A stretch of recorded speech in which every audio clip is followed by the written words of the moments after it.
Boy. Is there anything you can't do? Hell yeah. Dude, you could do all the background music you could do in your video, you're doing all the music, I bet. Not all of it, but I'm doing some of it, yeah.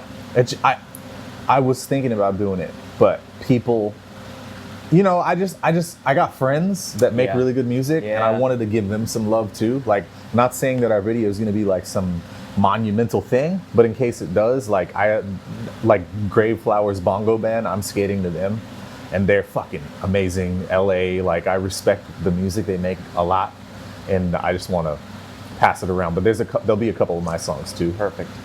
So, that's on camera. So I guess we started already. Let's start. So first off, thank you for doing this. My pleasure. So here I have Patrick Melcher, legendary skateboarder, owner of one of the most supportive skate shops that there is in the Los Angeles skateboarding scene. Like, as someone who grew up in Los Angeles skateboarding, most of the shops, other than Val Surf, that were huge when I was growing up, are either not around anymore or they just don't have as active a role. And when Kingswell came around, the first thing was that they were a part of the community, right? Like, so I guess before we get into your backstory, let's talk about the shop. Let's talk about how the shop came to be. Because, like, you guys have done so much for me, myself, for my brand, Collage, for so many of the kids in the local skate scene, that, like, we gotta give the shop some love. Good. Over everything, because LA needed you guys. Appreciate it. I mean, at least this section of LA needed something, and that's why it happened. You know, I was living 6 blocks that way, and me and my buddy Ian, we had a little bit of capital. I had a loft downtown I owned, and I sold it, so I had some capital, and he had some, and we were like, let's open a tattoo shop. That's right. Right? That's right. I forgot about that.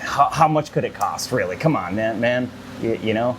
And then you hire the guys, and they do their thing, and you don't even have to be there, dude. Hands off, fucking, you know, passive income, maybe, dude. Yeah. So we started looking around for places to start a tattoo shop, and quickly realized, talking to tattooer friends of ours, like, bro, you're not a tattooer. You can't start a tattoo shop. That'd be like, that's the most poser move you can do. It's a big deal. Yeah. It's kind of like people that start skate shops and have nothing to do with skating. Nothing to do. Like, if you didn't even surf or BMX or nothing, you just think, oh, I can wedge my way into that industry and do better than those guys. Like, no. Like, all the people who've hit me up, like, I'm sure they've hit you up, like, I got this idea for this big skateboarding thing that's going to change skateboarding. And you're like, 10 emails a day. Dude, yeah. Anyway, so we quickly realized that, okay, we're not opening a tattoo shop, but we can open a skate shop, or at least a skate adjacent boutique that has tattooing in it. That was our workaround, you know, because we're just fans of tattooing and art and music and all that shit. And we're like, okay, we'll create a space that functions as these 3 things, like an event space that can display our friends, our artists, our community's shit. We have parties. You remember at this point I was DJing like 3 times a week. Yeah. And throwing parties like crazy parties where we'd have 500, 600, 700 people show up. The parties that this guy's talking about, like, this is kind of like a bygone era of Los Angeles party scene. Like, when you could actually party for real and there was no social media to ruin it. So you didn't have people like standing still and then pulling out their phone and pretending they're having a good time. No phones. Pre-Facebook. This was maybe MySpace era when we started. And this was me and my buddies, Eric. Oh, rest in peace, Eric. Going from the Hellrose house over here by the 101 and walk. We would do this every night. We'd walk from their house down to Cahuenga and go to bars. Oh. And while we're walking, we'd be singing doo-wop to each other, and just all the way down. Why do fools fall in love? Not every night, and we, and then finally we were like, why isn't there a place that does? We go to a bar every night and we dance to the same shit. Franz Ferdinand at that time. Yeah, and moving units and Gang of Four. Dude, that was the shit. Yeah. Somebody needs to make a night with oldies and doo-wop and shit that like people actually will dance to, like how you're. And we were friends with the girl who was running Beauty Bar, and we just spun it to her like this, bro. Because at that point, we were, I was a pro skater. I was like, your Wednesday nights suck here. You got 15 people in the bar. Give us a Wednesday. I guarantee you'll have 150 people. Guaranteed. If you don't, no harm, no foul. We'll leave. Said, all right, man. And I didn't know how to DJ. I had a record collection, but I didn't mix or anything. So that week I was like, okay, figuring this shit out. And boom, dude, 150 people right away. And we were printing up flyers and posting them on telephone poles and shit. I remember my underage fun, ass was trying to never miss a Wednesday. I mean, that was like broke underage me. Yeah. Like, I gotta go there. They play the best music.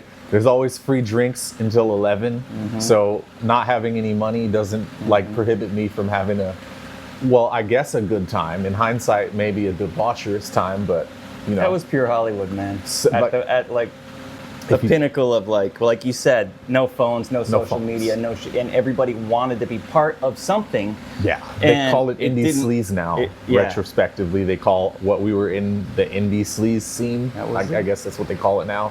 Kind of making a comeback. Yeah. Anyway, that grew into us throwing bigger parties at bigger venues with stages and hiring bands and doing like big cool shit. So it wasn't, that gives you the confidence to be like, hey, I can open a store and I can have a opening party and I can have a photo exhibit or an art show with whomever, and we got all these contacts in the industry. Anyway, so me and Ian were like, let's do this, and who's gonna run the store? Who's gonna order the wheels and the trucks and the shit? I don't know, dude, about any of that, like sizing, and I didn't know what terms were, 90, 60 day, 6 net. I literally had to like have somebody explain to me what like 30-day What a net 30 was? Yeah. No clue. Which is fine. Fuck, I'm a skater, I don't need to know that shit, but I'm willing to learn.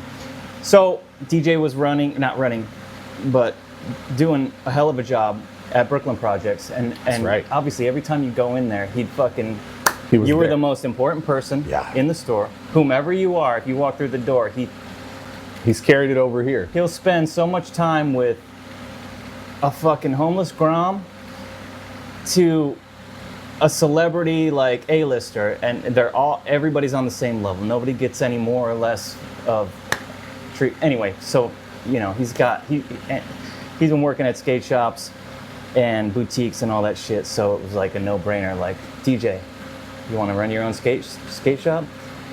We're gonna fund it. We'll figure it out. You do the buying. You manage the floor, and we're gonna partner you in. And let's go. I remember coming in here when you were building this. I remember you guys dealing with what you could and could not build because of the historic nature of the space. And I just remember the anticipation, and I remember the opening parties and subsequent parties and everyone being here. And, I've had a couple premieres here. My band has played here. Like, it's an amazing scene. And if you guys are in Los Angeles, you should really come here. I mean, not just for the Nikes that are all over the wall behind us, because You've just given us a commercial now. pretty much. I mean, I have to, because you and DJ specifically, when I was young, were some of the most supportive people to me as a skateboarder, as a strange black kid that didn't do. You were strange. I'm still strange. Yeah. I appreciate all the support. The first time we met at Hollywood High, it's my memory. You probably have a whole different memory. I think me and Pace showed up, and you were like, dude, I want to try out some Decline shoes. Was this your memory of it? Yeah, I remember that. Too? But I don't know if, I wear tight pants, man. I'm like one of the tight pants guys, so I don't know if I'm gonna fit as the rest of the black guys do this thing and I do this. What's that? Because that was always my experience, man. It was always like, you're really good, but for a black guy, your pants are too tight. Yeah. And people don't think that skateboarding is like that, but it totally was, especially back then in 2003. Yeah. I pretty much stuck to who I was. You guys were very supportive. Like, Muska was supportive, so I had some people like you guys, but you guys were always consistently supportive, and it helped me to know to keep going, to keep skating. And especially I was watching your parts. Like Black Label at that time was my favorite company. So let's go from the shop and let's talk about this. Let's talk about, because I've seen the old footage. I've seen Chicago, big red mane Melcher. You seen that? And then skating a different way, by the way. Like you were kind of like an East Coast destroyer. Yeah. Like a Ricky Oyola style dude. Oh, like my faves. Yeah, yeah. Yeah. And then that goes to tell you, man, dude, when Eastern Exposure 3 came out, man. that was 95, Yeah, 94, 95. That changed the game for me, and like my crew, my influences just flipped over to big wheels, going fast, you know, because it was all tech before then. It was for all me, tech. it Little was, wheels? Yeah, it was, you know, questionable era of tech shit, which I didn't like. I didn't vibe with, man. It just didn't resonate. I actually quit skating and raced mountain bikes for like a year and a half. I heard this. Yeah. I heard that you told me this a long time ago. I haven't thought about that in so long.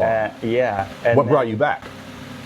Honestly, I think it was the Eastern Exposure vids, the shit you'd see in 411 of like First Division wheels. Oh, and man. all those dudes just like, they just had such a different take on it. I'm like, okay, skateboarding getting to a place where it makes sense to me again. I'm down. I'm going for it. This is fucking rad. Yeah. Yeah. But yeah, that was me. I had a lot of hair, and I skated. Well, I had access to an indoor skate park in my hometown outside Chicago, where like I could go all night by myself and just skate. I wish I had that now. Yeah, I know. Shit. Well, you move out to middle of nowhere, you could have it. Anyway. Yeah, that's true. That is true. But yeah, I started winning some local contests and doing pretty well. And flew out to Tampa and didn't have any money.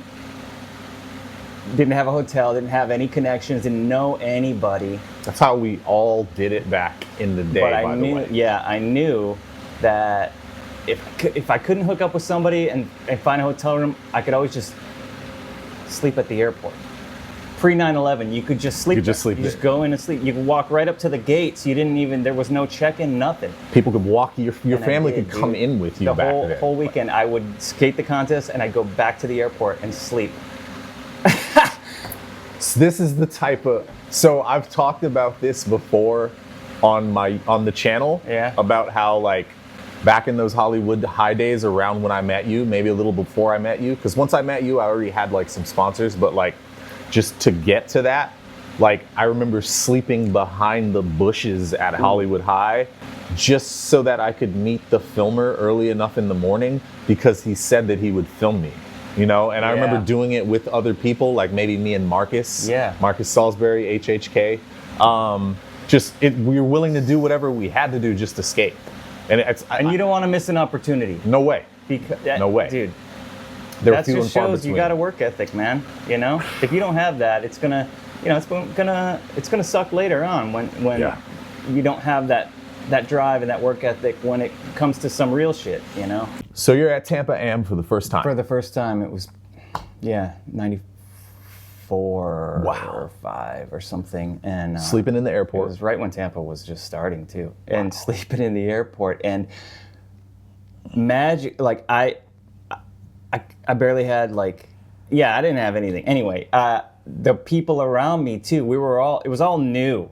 This Tampa thing was new. 411 was the thing, and man. I skated against guys who had Wheels of Fortunes, which was a big. Oh my God, dude. That's that Frank Gerber guy. He's got a Wheels of Fortune. He's, it was, Oh, man, I remember watching these were his Wheels of unknown Fortune. people, dude. Some dude from Canada named Mark Appleyard. What a weird name, dude. Who's this guy, you know? A lot of these heads who ended up being Sodies later. That's insane. You know?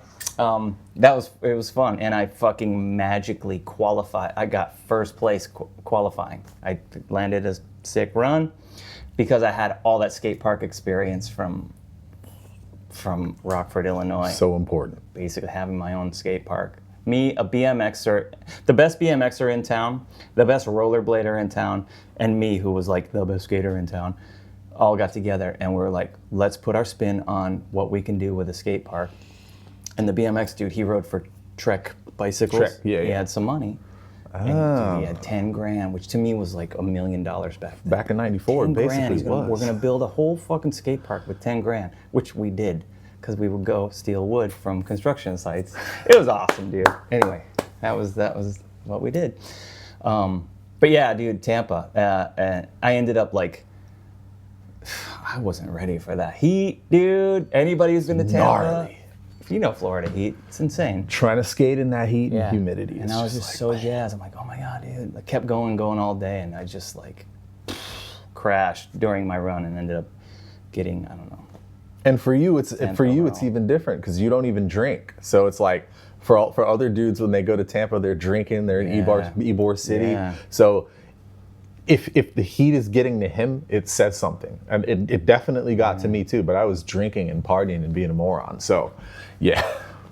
So you got 10th. Yeah, first time there. First Tampa Am. And then, dude, every subsequent time, which I probably had been to Tampa 8 more times after that, I always placed top 12. It's hard. Yeah. It's way gnarlier now. It's way gnarlier. People are, Yeah. It was just fun back then.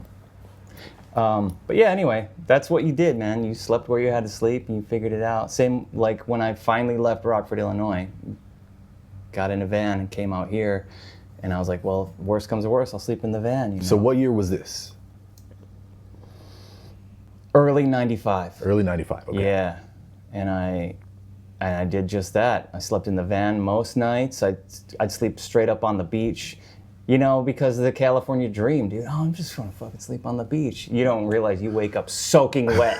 Just drenched from the sun. The spray off the ocean just like lays on you. Yeah.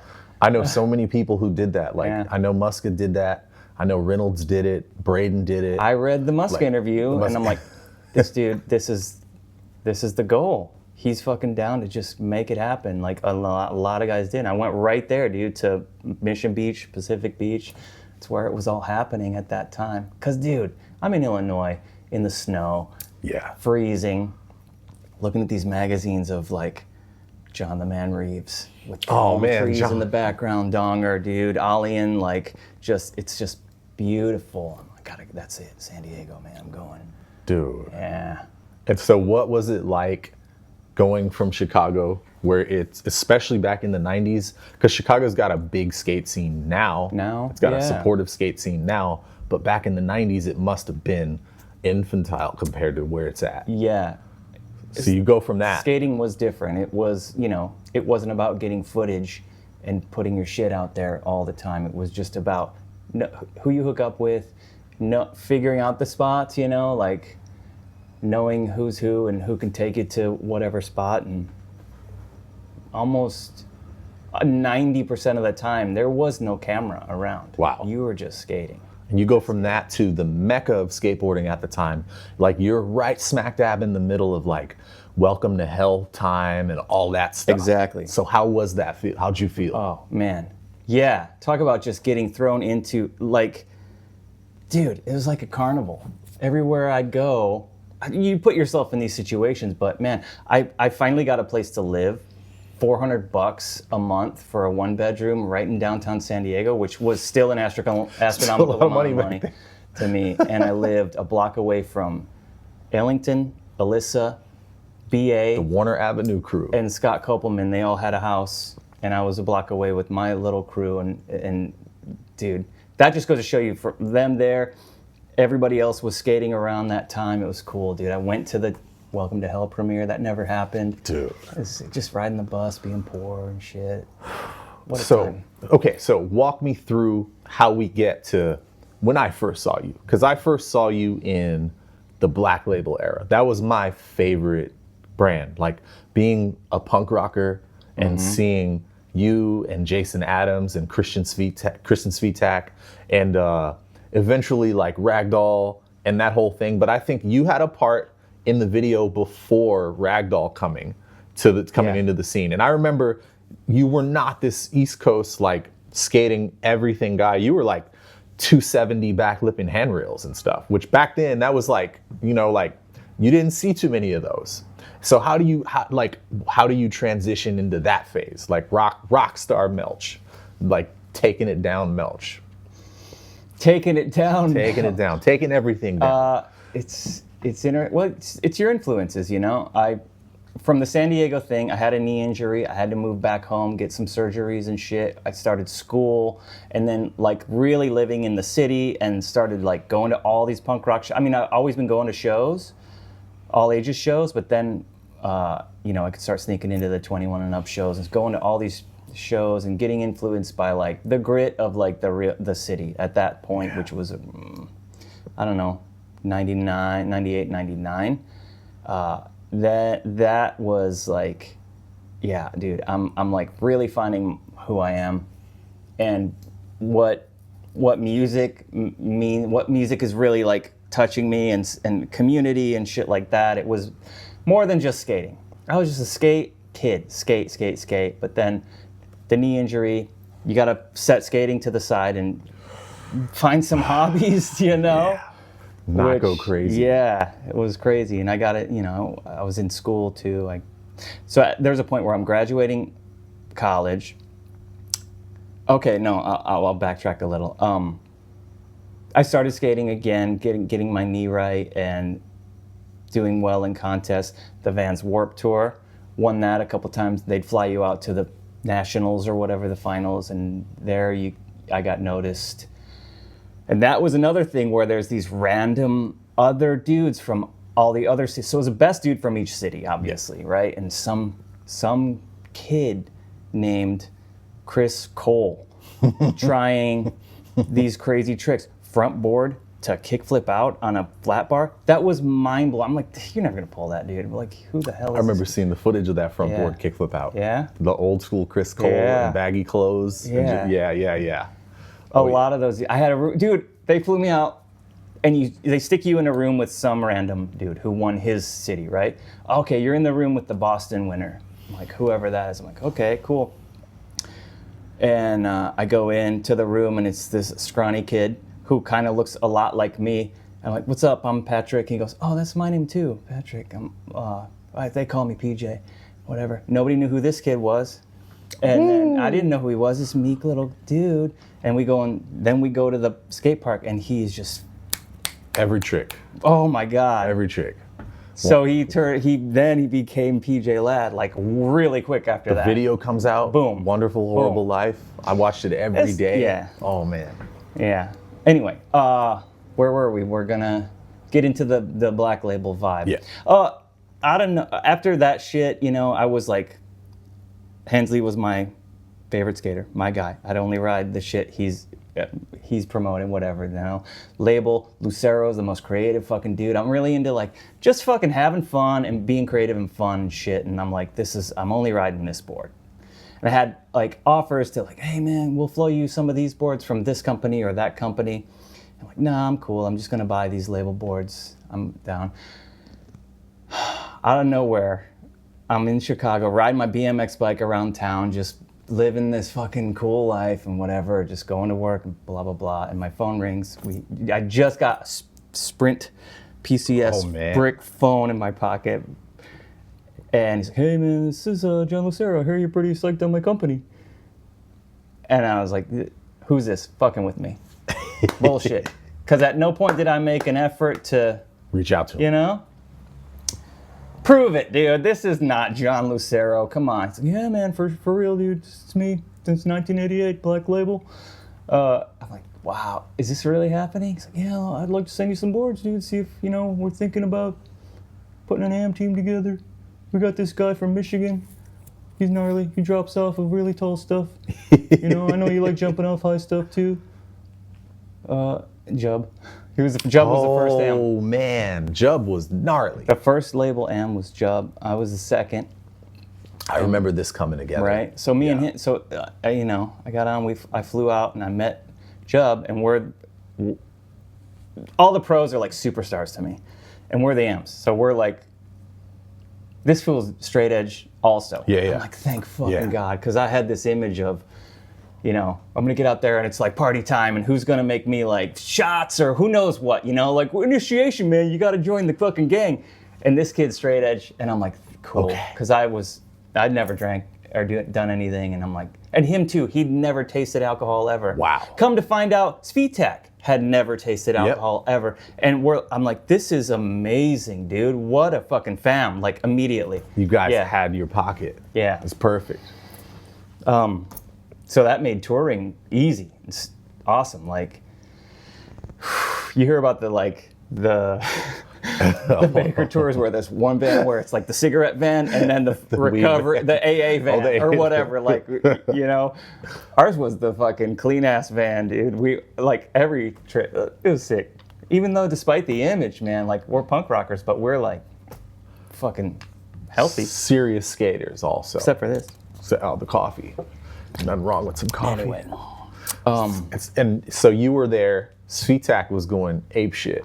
Like, I remember, like, all the Give Blood commercials in 411. Yeah, right. All those. Jub's hands just covered in blood. And that every skater has that shit. Yeah. We're all bleeding all the time. Lucero was smart enough to market it. Yeah. Dude. Remember the ad resonated with me. where I fucking almost got killed by the bus? Yes. That was just another day. We've all done some shit like that, but it got captured, and he was like, let's pound this into the fucking eyeballs of all the kids out there. Yeah. You got one. It got me. It hit me at the right time. Yeah. I was on board. Yeah, the dude's a genius. Yeah. Yeah, like, he comes from an art background.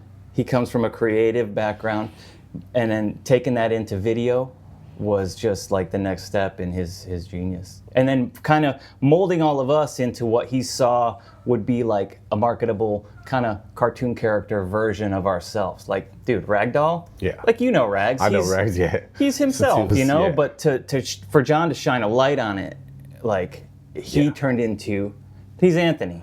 Yeah. But he's Ragdoll to the media back then. Yeah. And it's like, oh yeah, you're into the Irish thing, the scooter thing, man. Let's do some skits or whatever. Smart. Really smart. Especially because that side you didn't get as much in skateboarding. You know, like I got into skating and punk music at like the same time, but like, and like you would hear some punk but it wasn't really a thing that was really like out there like that side. It was more like everything was hip hop for the most part that you saw. Yeah, it was. It was, yeah. So like that, like what you guys did for like a certain group of skaters, it just meant so much. Like I was like, yeah. Dude, it was like, funny because we all had the same really similar taste in music, and we'd have a boombox on the session when we're all trying to skate a rail, and it fucking hype you up. We're playing Bad Brains and Minor Threat the whole time we're skating, and it's just like fucking sick, dude. And then there'd be these tours where we'd team up with certain dudes from the Element team because we're all under giant distribution. That's right. So I'm in a van with Colt Cannon and Terry Kennedy and like, you know, PJ, me and PJ Ladd, you know, and then here's like me and whomever, Gilly. Oh, wow. You know, and Alfaro, and we're all like playing this shit on our boom boxes, and it was everybody loves it and gets along, and it's like, whoa, what's that song, dude? So you got to give me some Ben Gilly skate session stories, because I'm not sure that people today like realize, like if I were to think of somebody who I could compare to him today, maybe Gabriel Summers, but Gabriel's a little more controlled with what he does than Ben Gilly was. Like, dude was just chomping the gnarliest rails and just reckless abandon for his life. Like he did not care what happened to him. He was covered in blood. Black Label marketed it. Yeah, so that's the image. I mean, he's fucking gnarly, you know? We all scream and throw our board and go nuts, and it looks gnarly in the moment, but not like him and not like Trainwreck, Alex Gall. Dude. Yeah, those guys. I wish I could give you some stories, but you know, we went on tour, we did a lot of demos and sessions together, but for the most part, all the shit you see in his videos, him and a filmer. Himself. Yeah. That's it. You could tell that he's kind of that guy. Yeah. Yeah. I understand. But that's what it takes. He put you in that zone and fucking, you know, it's kind of, I wouldn't say it's like, you know, like death-defying shit, but it's you know, you're putting your neck was on the for the line time. for some of the, that time, dude. Yeah. When we didn't understand, like when people hadn't figured out how to like creep up to a rail and hop on and cross lock and figured just that sit, out. He figured that out. I'm He's like, one of the how first are you people. going this slow? Yeah. You're never going to be able to jump to the bottom if you bail. bro. He wasn't trying to. It's like, yeah. So in our era, like, if you were gonna skate some big rail, like, first of all, we weren't warming up at the skate park because, like, out in LA, which is the mecca of skateboarding, there weren't any skate parks like modern skate parks. So basically, you practice the trick on a flat bar a few times, you've done it on smaller rails, and then you just go to the big one, and you got to just show up and test out the waters. So, like, myself, I would go super fast for the first tries and just try to be able to jump on, grind as long as I needed to. And I knew that, like, as long as I could jump about 10 stairs to the bottom, then I was safe. So I could go fast enough to get on, grind a little to 10 stairs or whatever, and then jump off. And that's how I'd warm up in the beginning, unless you're confident enough that you could do it first try, and then you just go for it. Yeah. So, but he, like what Melcher just said about Gilly is that, like, he would cruise up slow and just sit on it.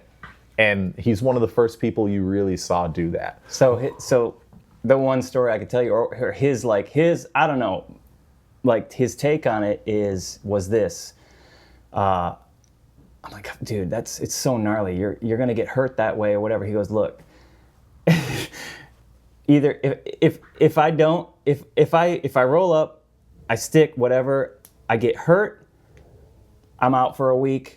And, you know, how bad are you going to get hurt, right?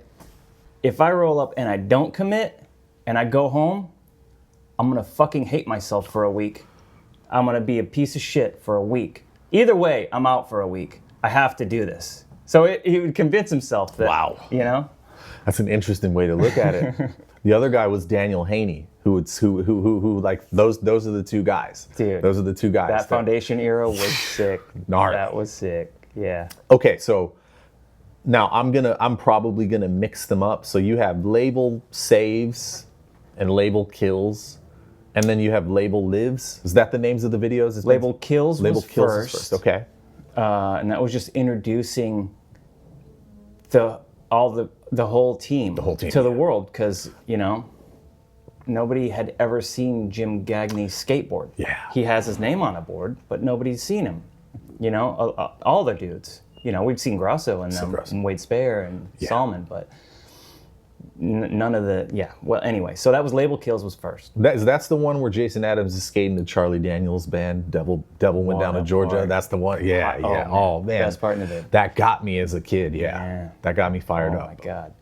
After that was Blackout. Blackout. Oh, that was, man, best music in that video. You know, like, just you skated to Poor and Weird, right? That's Briefs. By the Briefs, yeah. Oh man, yeah. Yeah. Ragdoll skated to the Saints. The Saints. Yeah. Pat Smith skated to Stiff Little Fingers. Stiff Little Fingers. Oh man. And then Salmon skated to Cheap Trick. That's my band, dude. They're from my hometown, Rockford, Illinois. Yeah, there was some great music. Sex Pistols was Speed Tech. Who skated to Wait for the Blackout? So that or was that the credits. The credits. Okay. It's been so long. You know, you had to put it in. John has great taste in music. Clearly. Yeah. So how was filming for this? Because this is it, right? Like, you were swinging forward in this part. You have a filmer, a dedicated filmer. Yeah. That's like, wow, dude. So it's you and whoever's down that day. Like, hey, we're going to, you know, fucking whatever spot or whatever part of town, you know. I don't think I lived in LA yet. No, we were all still living around Huntington, OC area too. So we kind of did all that. We're going to Long Beach today, man. Who's in? Shit like that. Blackout was filmed by Grant Schubert mostly. Schubert. And he's one of the nicest guys you will ever meet. Shout out to Grant. Yeah. We hadn't done any tours yet or anything, so it was just filming missions. The tours came later, and that we did some really fun, rad, well-funded tours because the sales were great. Yeah. And international sales. So that turned into a video called Label Live. Label Live. Which just really, like, put it in your face of, like, how fun a fucking tour is. I remember those videos. With dudes who skate well and enjoy themselves and fucking get along. And So, yeah, those videos are sick. They're adept at both. Yeah. Adept at skateboarding and at enjoying themselves off the skateboard. Yeah. Yeah. Which was a great opportunity to showcase the personalities of the dudes. Remember when Jason Adams and Chet Childress had a kind of offshoot company called Six Gun? Yep. That shit was so cool. That was awesome. Yeah. The marketing was awesome. It was like partially the Black Label aesthetic, but it was also like Jason Adams' whole like spray paint stencil aesthetic thing too. Yep. Yeah. I love that. Great shit. Anyway, yeah, that was Label. That was the shit, man. Okay, so Great. after Blackout, you guys had the eye of the entire skateboarding world.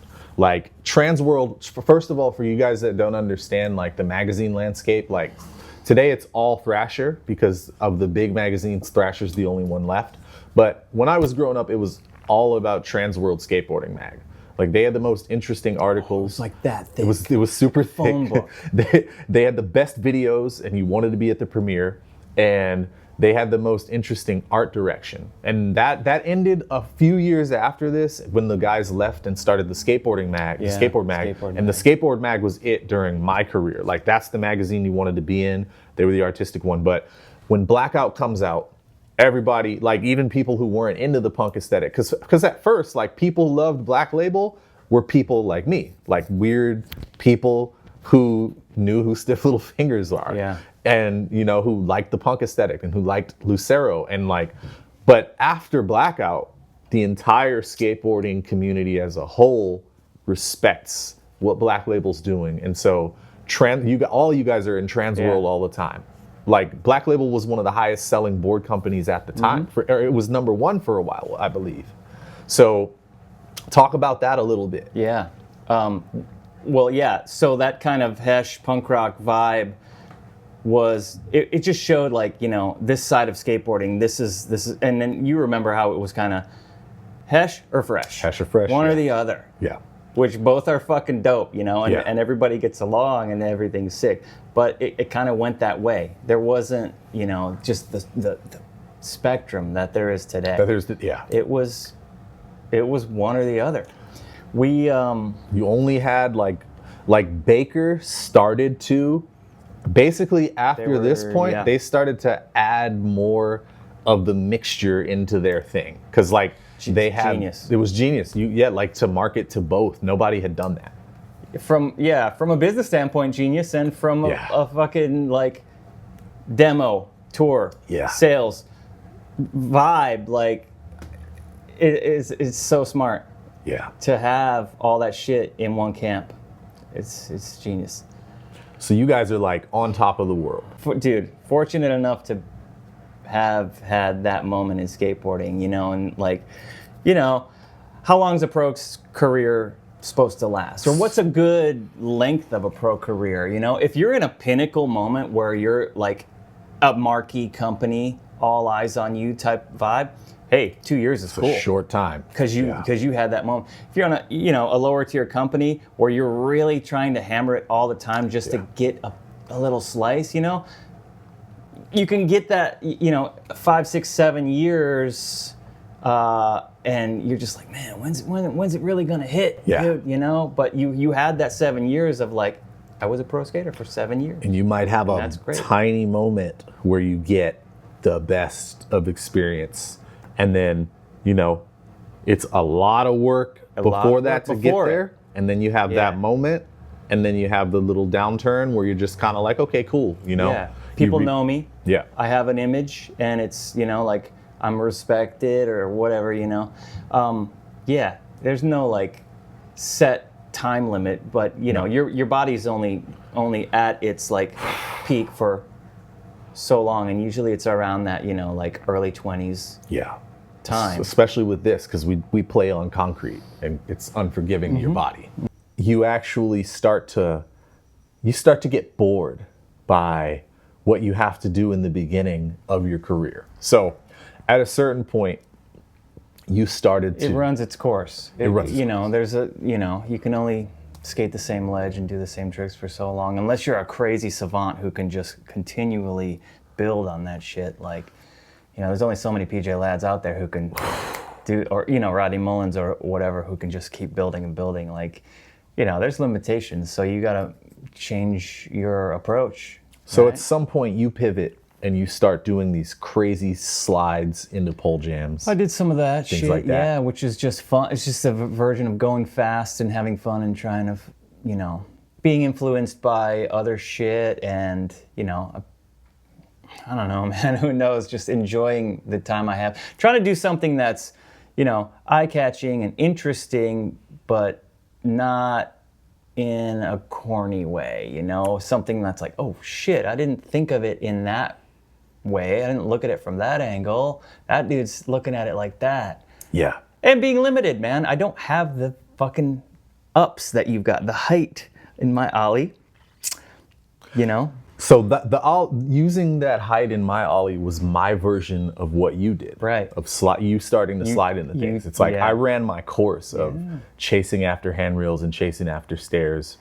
And I learned that I have an attribute that I could lean on. Boom. And that I could continue to challenge myself and separate myself from the other skaters, but it didn't have to be based on what I was willing to do to my body, how many concussions I was willing to endure, how many knee surgeries I was willing to take, And so you go through that process.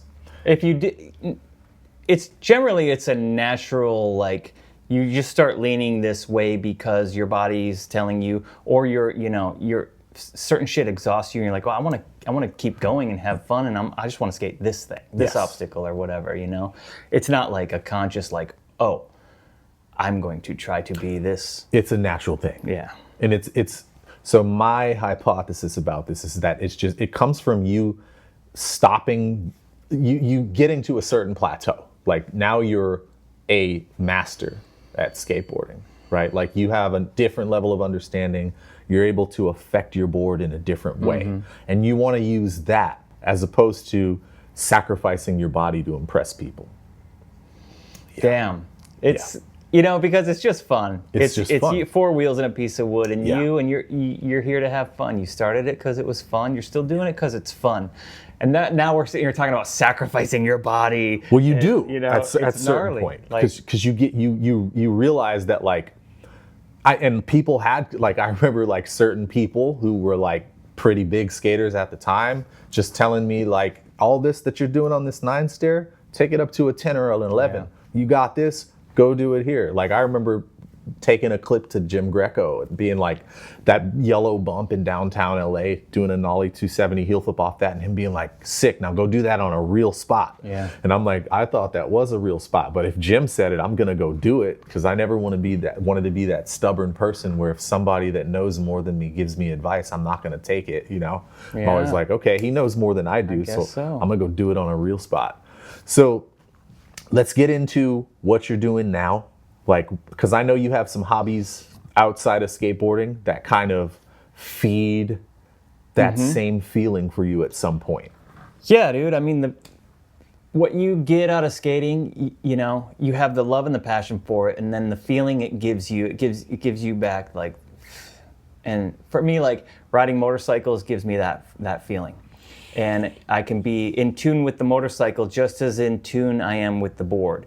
And I know the limitations of it. I know what it can do for me. And I know how to, luckily, I mean, people are always, oh, you ride motorcycles, that's dangerous. Well, that's me. Yeah, it's dangerous. Like the risk goes up, the, injury factor is up there, but also it's like, we've been training for this our whole lives. We've been looking at that kid in that skate park, this dude going this way and that. We've been watching, we know all the different aspects of every type of concrete, asphalt, gravel, if there's water, if there's oil, you see that shit from a mile away. It's all in here. True. It's all part of this already, dude. But for some reason, it still scares me. But it just goes back to me thinking, like, if I hurt myself and I'm not able to skate because of doing anything else, I'm gonna hate myself. I feel you. Because if I'm gonna get hurt, I want it to be skateboarding. You want it to be skating, yeah. And I don't want to get hurt, but I'd feel like an asshole if I got hurt, and we all do. We get hurt just crossing the street or, doing other dumb shit, riding a bicycle, snowboarding, whatever. It's like, fuck, man. damn, bummer. Should have done it skating. So you're riding motorcycles. Yeah, it's the best. It's like all the skills that I've ever had, like built into skating and just being active. Like you just put that towards like going through traffic and seeing everything and smelling everything, and you feel the wind and you hear everything, and it's dope. Sounds amazing. Whatever, it's cool. Okay. Fortunately, I had this company hit me up, Royal Enfield, and they gave me an ambassador opportunity where they hooked me up with a bike. Wow. I've always had bikes, but they're like, here, try out one of these. That's amazing. Yeah, it's fucking cool. They're dope bikes. So check out Royal Enfield because they look want. really cool, and looking at them has almost made me go and get a motorcycle, but hard for me to get over that part of myself that's like, you gotta only put yourself in positions to get hurt when you're skating. Mm-hmm. Anything else you can't. I'm sure I'll get over it at some point, but those bikes are fucking cool. They're small. They're easily like maneuverable and shit. They're rad. So let's talk about the shop, because a lot of people don't know, but this shop is a piece of Los Angeles and entertainment history. So when I was just getting the keys to the place, the landlord, he didn't even tell me this. So the lady who had this was like a weird clothing store before. She's handing me the keys and she's like, here you go, man. You know about the Disney thing, right? And I'm all, the Disney thing? What are you talking about? Yeah, this used to be Walt Disney's first animation studio. I'm like, LA's crazy. Are you serious? Whatever. And looked it up, and sure enough, this was in 1923. This was Roy Disney and Walt Disney's first ever animation studio.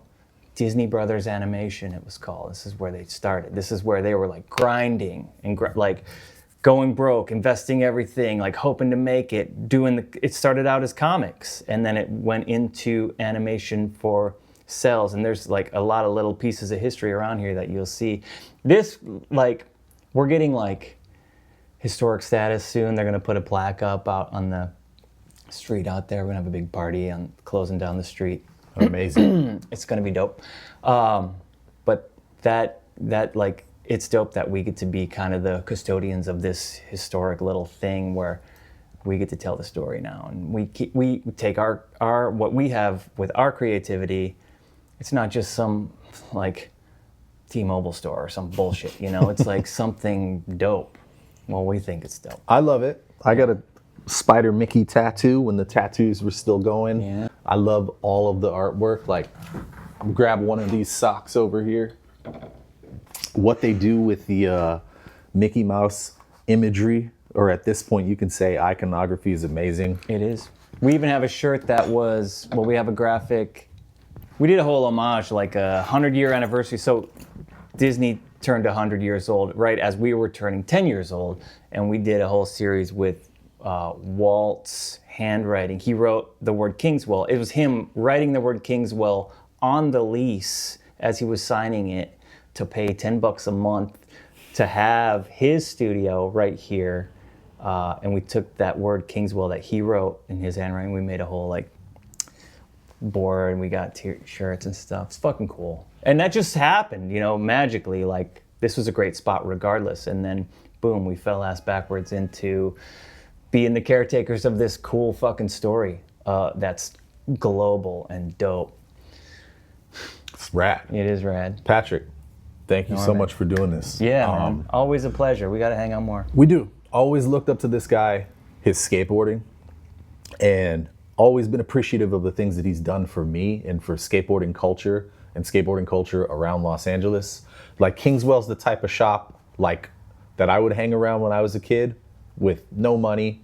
And these guys, kids come in here, and I've seen it times after time, Melcher or DJ, seeing a kid's boards jacked up and giving him a board, giving him a set of wheels, holding on to used stuff for kids, things that they don't have to do, that they do because they love skateboarding and they care about like the next generation of skaters going on and like seeing life through the lens of a skateboarder, which it's had a direct impact on my life.